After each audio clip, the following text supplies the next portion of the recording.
ஓம் சாந்தி. எல்லோரும் சந்தோஷமாக இருக்கிறீங்களா? பைபிள் பழைய ஏற்பாடு சங்கீதம் 15 பார்க்குறோம். தாவீதுடைய பாடல். இது கடவுளுடைய இதயத்தில் யார் இடம் பிடிக்க முடியும் அப்படிங்கிறத பற்றி. கர்த்தாவே, யார் உம்முடைய கூடாரத்தில் தங்குவான்? யார் உம்முடைய பரிசுத்த பர்வதத்தில் வாசம் பண்ணுவான்? ஸோ எல்லா மதத்திலுமே மலைக்கு ஒரு முக்கியத்துவம் கொடுக்கப்பட்டிருக்கும். அதுக்கு காரணம் என்னென்னா, கலியுகத்தின் இறுதியில் உண்மையிலே கடவுள், அவரை தான் பரமபிதான கிறிஸ்தவர்களும் அல்லான்னு முஸ்லீம்களும் சிவபெருமான இந்துக்களும் சொல்கிறோம். அவர் ராஜஸ்தானில் இருக்கிற மதுபன்ற மலை, மவுண்ட் அபுன்னு சொல்லுவோம், அங்கே வரார். அங்கேருந்து தான் இந்த ஞானத்தை கொடுக்கிறார். அதோடைய நினைவாக தான் எல்லா மதத்திலும் ஒரு மலை. இப்போ பைபிளே பார்த்திங்கன்னா இயேசுடைய மலை பிரசங்கம் தான் ரொம்ப ஃபேமஸாக இருக்குது. ஸோ அங்கே தான் இந்த பிரம்மகுமாரிகளுடைய ஹெட் குவார்ட்டர்ஸே இருக்குது. ஸோ அதை கூடாரம்னு சொல்லலாம். ஸோ இதோடைய நினைவாக முஸ்லீம்கள் மெக்காவுக்கு போய் பார்த்திங்கன்னா அதேமாதிரி டென்ட்டாக வச்சு தங்குவாங்க. இப்போ யார் உன்னுடைய கூடாரத்தில் தங்குவான்? கடவுளுடைய கூடாரத்தில் இல்லையா? பக்தியில் அது யார் வேணாலும் சர்ச்சுக்கு போகலாம், மசூதிக்கு போகலாம், எங்கே வேணாலும் போகலாம். ஆனால் பிரம்மகுமாரிகளுடைய ஹெட் குவார்ட்டர்ஸ்க்கு யார் வேணாலும் போக முடியாது. காமத்தை விடணும், கரிமீனை விடணும், மெயினாக இந்த 2 விடணும். அதுக்கப்புறம் கோபம், பற்று, பேராசை, அகங்காரம் எல்லாத்தையும் அந்த முரளி கேட்க விட்டுருவாங்க. முரளின்றது இறைவன் கொடுக்குற ஞானம். சரி. ஸோ அந்த மலையில் அங்கே இருக்கக்கூடிய பெரிய சென்டரை தான் அங்கே கூடாரம் அப்படின்னு இங்கே வெளிப்பட்டு இருக்குது. அந்த பரிசுத்த பர்வதத்தில், அதாவது பரிசுத்தமான அந்த மலையில் யார் தங்குவான்? ஸோ கடவுள் சொல்கிறார், உலகத்திலே ரொம்ப தூய்மையானவர்கள் பிரம்மகுமாரிகள்னு. ஏன் யார் பிரம்மகுமாரிகள் அப்படின்னா, இந்த 5000 வருட காலச்சக்கரத்தில் இதே பாரத பூமி சொர்க்கமாக இருந்துச்சு. அப்போ இருந்த அந்த சொர்க்கத்தில் வாழ்ந்தவர்களை தான் இந்துக்கள் கோயில் கட்டி கும்பிட்றாங்க. இப்போ எங்கே போயிட்டாங்கன்னா எங்கேயும் போகல. அவங்களே மறுஜன்மம் எடுத்து காமம், கோபம், பற்று, பேராசை, அகங்காரன்ற பாவத்தில் விழுந்து அனைத்தையும் இழந்திருக்கிற நீங்களும் நானும் தான் அதுன்னு நமக்கு சொல்கிறதுக்காக தான் கடவுள் வரார். மதஸ்தாபகர்கள் வரல, அவங்க மதத்தை உருவாக்குறாங்க. ஸோ இந்த மதங்கள் உள்ள நரகத்திலேருந்து நம்மளை விடுவித்து மதங்களற்ற சொர்க்கத்துக்கு அழைச்சிட்டு போகிறதுக்காக வரார். மதங்களெல்லாம் உடலுக்கானது இல்லையா? நீங்கள் உடம்பே கிடையாது. இதை இயக்கக்கூடிய ஆத்மா, நீங்கள் உயிர். அது பூர்வமத்தில் நட்சத்திரம் மாதிரி ஜொலிக்குது. அதனால தான் அங்கே போட்டு வைக்கிறோம். ஸோ அந்த ஆத்மான்னு ஆத்மாவின் தந்தை சிவபரமாத்மாவை சதா நினைவு பண்ணுங்க அப்படின்னு கடவுள் சொல்கிறார். ஸோ சொர்க்கத்தில் காமம், கோபம், பற்று, பேராசை, அகங்காரம் எதுவுமே கிடையாது. இப்போ முந்தைய ஜென்மத்தில் நிறைய காமத்தில் மூழ்கினதுடைய விளைவு அடுத்த ஜென்மத்தில் பிறக்கிற குழந்தைங்க எல்லாம் சின்ன வயசுலேயே காமத்தில், கோபம் இதெல்லாம் இருக்கிறத பார்க்குறோம். அதோடைய தொடர்ச்சி தான். ஆனால் இப்போ வரப்போகிறதோ பரிசுத்தமான உலகம். கலியுகம் அழிந்து சத்தியுக சொர்க்கம் வரப்போகுது. அப்போ அந்த மாதிரி பரிசுத்தமாக நீங்கள் ஆனால் தான் அங்கே வர முடியும்.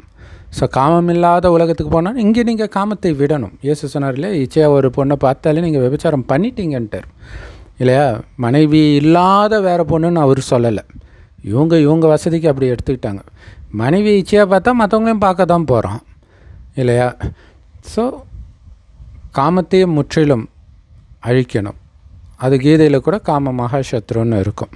ஸோ அப்படி தூய்மையாக இருக்கிறவங்க தான் அங்கே போக முடியும். எல்லோரும் போயிட முடியாது. பிரம்மகுமாரி ஆகி 1 வருடம் கழித்து தான் அழைச்சிட்டு போவாங்க. ஸோ அந்த 1 வருடத்தில் அவங்க தூய்மை ஆனால் சரி. அதனால தான் சொல்கிறாரு, உலகத்திலே தூய்மையானவர்கள் நீங்கள் தான். ஏன்? நீங்கள் தான் சொர்க்கத்துக்கு போகிறீங்க. அந்த சொர்க்கத்துக்கு போனவங்க தான் இன்றைக்கி கோயில் கட்டி பூஜை பண்ணுறாங்க. உலகத்தில் எந்த மதத்திலேயாவது அவ்வளோ விதிபூர்வமாக ஆடை அலங்காரத்தோட, மாலை மரியாதையோட பூஜை நடந்து நீங்கள் பார்த்துருக்குறீங்களா? உலகத்தில் எந்த மதத்திலேயாவது? காரணம், அவ்வளோ தூய்மையாக இருந்ததுக்கு மரியாதை. அதுதான் விஷயம் அப்படின்னு கடவுள் சொல்கிறார். சரி, உத்தமனாய் நடந்து. ஸோ உத்தமன்னா என்ன இல்லையா? நீங்கள் நிறைய கிறிஸ்தவ பாட்டெல்லாம் பார்த்தீங்கன்னா, நான் ஒரு பாவி. ஆமாம், பாவம் தான் தெரியுது. எப்படி வெளில வர்றது? இப்போ பாவம்னா என்னன்னு தெரியணும். அதுலேருந்து வெளியில் வர்றதுக்கான வழி தெரியணும். அதை இறைவன் தான் கொடுக்க முடியும். இல்லையா? ஓம் நம சிவாயா, ஏசப்பா, அல்லான்னு சொன்னாலே பாவம்லாம் போயிடாது. அதிலேருந்து வர்றதுக்கு சக்தி கிடையாது மனிதனுக்கு. அதனால தான் விழுந்து கிடக்கிறான் காமத்துலேயும், கரிமீன்லேயும், கோபத்துலேயும், பொய், புரட்டு, எல்லா விதமான பாவத்துலேயும். அப்போ அதிலிருந்து வெளியில் வரணும்னா சொர்க்கத்தில் உடல் உணர்வு இல்லாமல் ஆத்மான்ற உணர்வில் இருந்தீங்க. அதனால் சக்தி இருந்துச்சு. உடல் உணர்வு வந்ததுனால இழந்துட்டீங்க.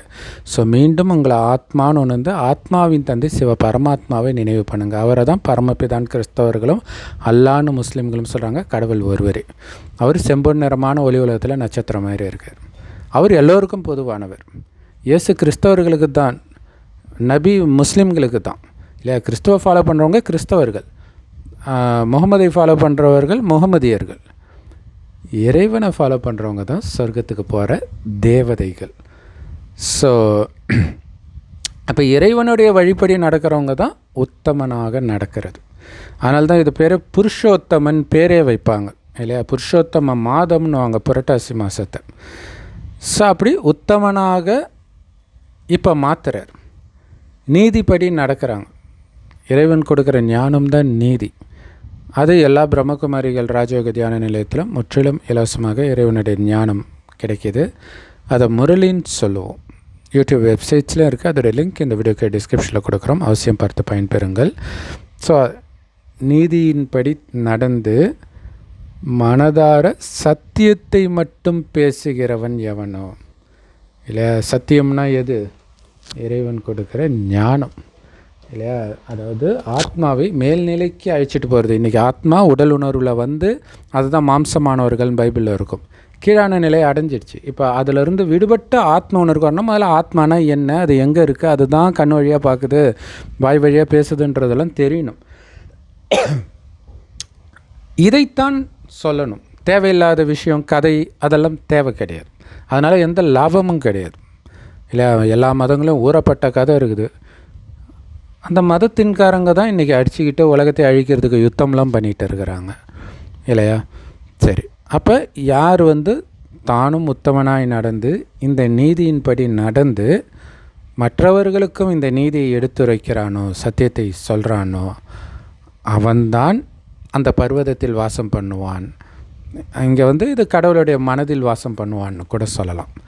சரி, ஏன்னா அங்கே இருக்கிறவங்க தான் கடவுளுடைய இதயத்தில் இருப்பாங்கன்னெலாம் அவசியம் கிடையாது. அங்கே கொஞ்சம் பேர் இருப்பாங்க, அவ்வளோதான். அவன் தன் நாவினால் புறங்கூறாமலும் தன் தோழனுக்கு தீங்கு செய்யாமலும் தன் அயலான் மேல் சொல்லப்படும் நிந்தையான பேச்சை எடுக்காமலும் இருக்கிறான். இல்லையா? தேவையில்லாத புரளி இதெல்லாம் பேசி நேரத்தை வீணாக்க மாட்டாங்க. இல்லையா? சொர்க்கத்துக்கு போகணும், அந்த குணம் இருக்கணும். நீங்கள் பேசுகிறீங்கன்னா அந்த குணம் உங்களுக்கு வந்துடும். அந்த குணம் சொர்க்கத்தில் கிடையாது, அது கலியுகத்தின் குணம். அதனால் புறம் பேசக்கூடாது. தன் தோழனுக்கு தீங்கு செய்யாமலுன்னு போட்டிருக்குது. யாருக்குமே தீங்கு செய்யாமல் இருக்கிறது. ஏன்னா அது அங்கே புதிய ஏற்பாட்டில் இயேசு சொல்கிற மாதிரி இருக்கும். இல்லையா? நீ எதிரிக்கு கூட தீங்கு செய்யக்கூடாதுன்ட்டு. இங்கே கடவுள் சொல்கிறதுனா உங்களுக்கு எதிரியே கிடையாதுன்ற. இல்லையா? உலகத்துக்கே கடவுள் நண்பன். அப்போ அவருடைய குழந்தை நீங்களும் நண்பன் தானன்றார். அப்புறம் தன் அயலான் மேல் சொல்லப்படும் நிந்தையான பேச்சை எடுக்காமலும், அதாவது மற்றவர்களை பற்றி சும்மா ஏதாவது பேசுவாங்க இல்லையா? அப்படி யாராவது பேசினா கூட அதை மாற்றி இல்லை அவங்க அப்படி கிடையாதுன்ட்டு அந்த உணர்வையே மாற்றிடுங்க அப்படின்னு சொல்லுவார். ஸோ இதெல்லாம் இந்த சண்டே முரளி, இன்றைக்கி முரளியில் இருக்கும். இந்த வீடியோ கீழே டிஸ்கிரிப்ஷனில் அந்த வாட்ஸ்அப் சேனல் லிங்க் இருக்கும். அதை நீங்கள் கிளிக் பண்ணிங்கன்னா அந்த முரளி வீடியோ இருக்கும். அவசியம் பாருங்கள். ஸோ அதனால் யாரை பற்றியும் நிந்தனை பண்ண மாட்டாங்க. தனக்கு நிந்தனையே பண்ணாலும் அவர்களுக்கும் இவங்க திருப்பி நிந்தனை பண்ண மாட்டாங்க. அப்படிப்பட்டவர்கள் தான் கடவுளின் இதயத்தில் இருப்பாங்க. இதே தான் வேறு ஒரு வார்த்தையில் பைபிள் புதிய ஏற்பாடு மத்தேயு 5வது அதிகாரத்தில் இயேசு மலை பிரசங்கத்தில் வரும். இல்லையா? உங்களை தீங்கு சொல்கிறாங்கன்னா நீங்கள் பாக்கியவான்கள், உங்களை நிந்தனை பண்ணுறாங்கன்னா நீங்கள் பாக்கியவான்கள், நீங்கள் பொறுத்துக்கிட்டிங்கன்னா பாக்கியவான்கள், உங்களுக்கு சொர்க்கராஜ்யம் அப்படிலாம் இருக்கும். சரி,